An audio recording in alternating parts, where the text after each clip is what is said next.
Hello అందరికీ welcome back to Anu KR vlogs. నేను మీ Anuradha. ఈరోజటి recipe వచ్చేసి మరమరాలతో మనం ఈజీగా టేస్టీ స్నాక్ రెసిపీని అప్పటికప్పుడే ఒక 5 మినిట్స్లో చాలా ఈజీగా బ్రేక్ఫాస్ట్కైనా స్నాక్కైనా చాలా బాగా సెట్ అవుతుంది, అంతే టేస్టీగా కూడా ఉంటుంది. ఎలా చేయాలో ఇంకా ప్రాసెస్లోకి వెళ్ళిపోదాం. ఇలాంటి మరెన్నో క్విక్ అండ్ ఈజీ రెసిపీస్ కోసం అనుకేఆర్ వ్లాగ్స్ని సబ్స్క్రైబ్ చేసుకోండి. ఇప్పుడు మనం ఒక 3 కప్స్ వరకు నేను మరమరాల్ని తీసుకుంటున్నాను. మంచిగా నీట్గా ఏరుకుని తర్వాత ఒక బౌల్లోకి వేసేసుకొని వాటర్తో మంచిగా క్లీన్గా కడుక్కొని ఒక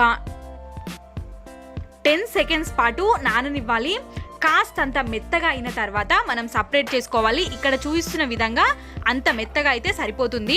మంచిగా నీట్గా కడిగేసుకున్న తర్వాత సపరేట్ చేసుకొని ఒక మిక్సింగ్ బౌల్లోకి యాడ్ చేసేసుకొని ఇప్పుడు మనం ఇందులోకి ఒక చిన్న సైజ్ ఆనియన్, అదేవిధంగా 2 పచ్చిమిర్చి, కాస్తంత కొత్తిమీరని యాడ్ చేసుకోవాలి. టేస్ట్కి సరిపడా సాల్ట్, అదేవిధంగా ఒక చిటికెడు పసుపు, ఇది మంచి కలర్ కోసం కాబట్టి అల్లం వెల్లుల్లి పేస్ట్ ఒక 1/2 టేబుల్ స్పూన్, అదేవిధంగా మనకు బైండింగ్ కోసం 2 టేబుల్ స్పూన్ల కార్న్ఫ్లోర్, 2 టేబుల్ స్పూన్ల శనగపిండి, అదేవిధంగా కాస్తంత జీలకర్రని యాడ్ చేసేసుకొని మొత్తం ఒకసారి మిక్స్ చేసుకోవాలి. మనం ఇక్కడ బైండింగ్కి సరిపడా మాత్రమే పిండిని యాడ్ చేసుకోవాలి. మరి ఎక్కువగా యాడ్ చేసుకున్నా మెత్తగా అయిపోతాయి, అంత టేస్టీగా ఉండవు. కాబట్టి ఇంత 2 స్పూన్స్ వేసుకుంటే మనకి కరెక్ట్గా సరిపోతుంది. కొద్దిగా వాటర్ని మాత్రమే వేసుకుంటూ కలుపుకోవాలి. మరి ఎక్కువ లూజ్ అవ్వనివ్వకుండా మనం ఇలా కలుపుకుని ఇలా ముద్దలా చేసుకుంటే ముద్దగా వస్తే సరిపోతుంది.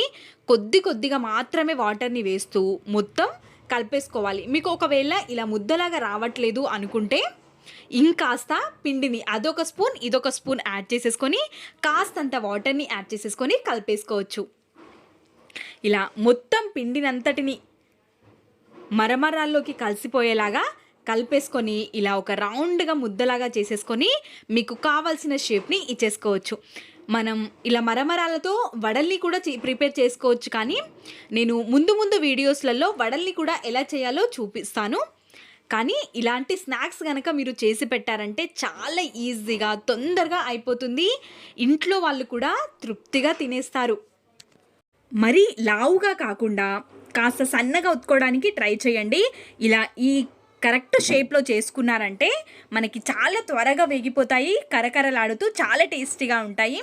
మొత్తం అంతటిని చేసేసుకొని ఒక ప్లేట్లో పెట్టేసుకొని ఇప్పుడు మనం ఒక 4-5 టేబుల్ స్పూన్స్ ఆఫ్ ఆయిల్ని యాడ్ చేసేసుకొని మరీ మంచి హీట్లో ఉండాలి ఆయిల్, అప్పుడే మనం వీటిని యాడ్ చేసుకోవాలి. మరి ఆయిల్ అనేది హీట్గా లేకపోయినా ప్యాన్కి అతుక్కపోతుంది. కాబట్టి మంచి హీట్లో ఉన్నప్పుడు మాత్రమే మనం వీటన్నిటిని వేసి ఒక కాస్తంత వేగిన తర్వాత మాత్రమే కదిల్చాలి, లేదంటే అతుక్కపోతాయి, మనకి పర్ఫెక్ట్గా అనేవి రావు. కాబట్టి హై ఫ్లేమ్లో పెట్టి వేసుకొని తర్వాత మనం మీడియం ఫ్లేమ్లో టర్న్ చేసుకొని మంచిగా కాలనివ్వాలి, లోపల వరకు ఉడికే వరకు.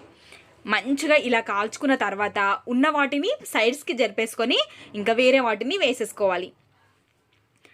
మనం మీడియం ఫ్లేమ్లో పెడితే చాలా స్పీడ్గా అయిపోతాయి, కరకరలాడుతూ పైన క్రిస్పీగా లోపల కాస్త సాఫ్ట్గా చాలా బాగుంటుంది. ట్రై చేయండి. రెసిపీ కనుక మీకు నచ్చినట్టయితే లైక్, షేర్, సబ్స్క్రైబ్ చేయడం మర్చిపోవద్దు.